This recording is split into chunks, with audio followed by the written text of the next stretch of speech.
Hello, it's P.D. Elliott. I ran into some trouble this week with my cover of Amazing Grace sung to the tune of A House of the Rising Sun, in that the music distributor flagged it and said these songs are under copyright.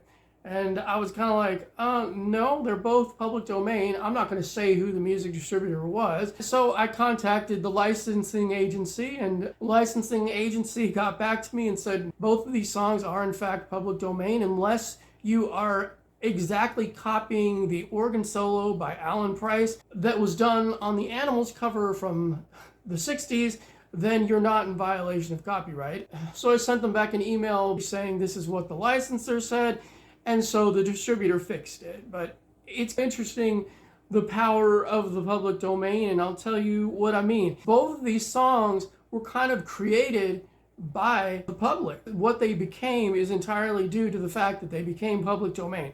So Amazing Grace was written in 1772 by John Newton.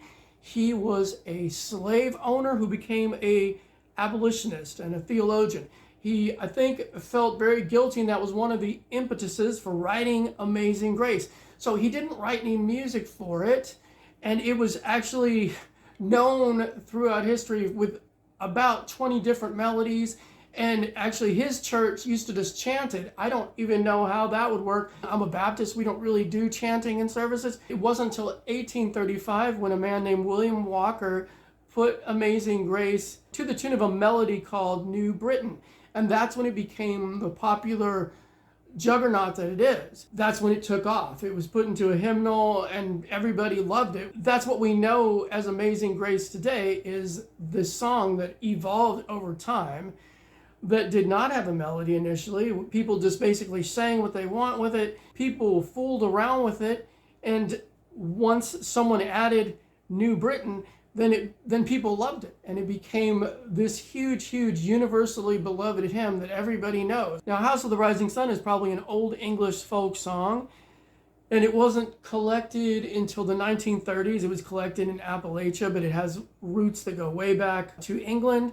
It wasn't recorded for the first time until 1933 as Rising Sun Blues, and then everybody from Woody Guthrie to Joan Baez recorded versions of it. But it's during the 60s that the Animals version became super popular, and then of course, like I said, in another thing I was talking about, where people in Jesus Revolution started singing Amazing Grace to the tune of House of the Rising Sun. The public took this public domain song, paired it with another public domain song, and came up with another public domain song that's been extremely popular throughout the years. If you go on YouTube, there's just countless covers of Amazing Grace sung to the tune of A House of the Rising Sun. It's something that's familiar, that people know instinctively, then they put it together with something else. It's like people recognize it, and that's one of the reasons to do covers, is because people recognize covers.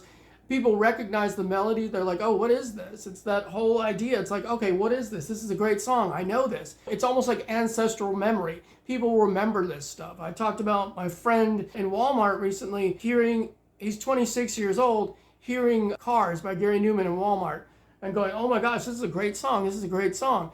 And I was like, oh, do you know who it is? No, but it's a great song. But anyways, what are your thoughts on this? How do you think about it? This is P.T. Elliott. Please like and please subscribe. And until next time, have a great week.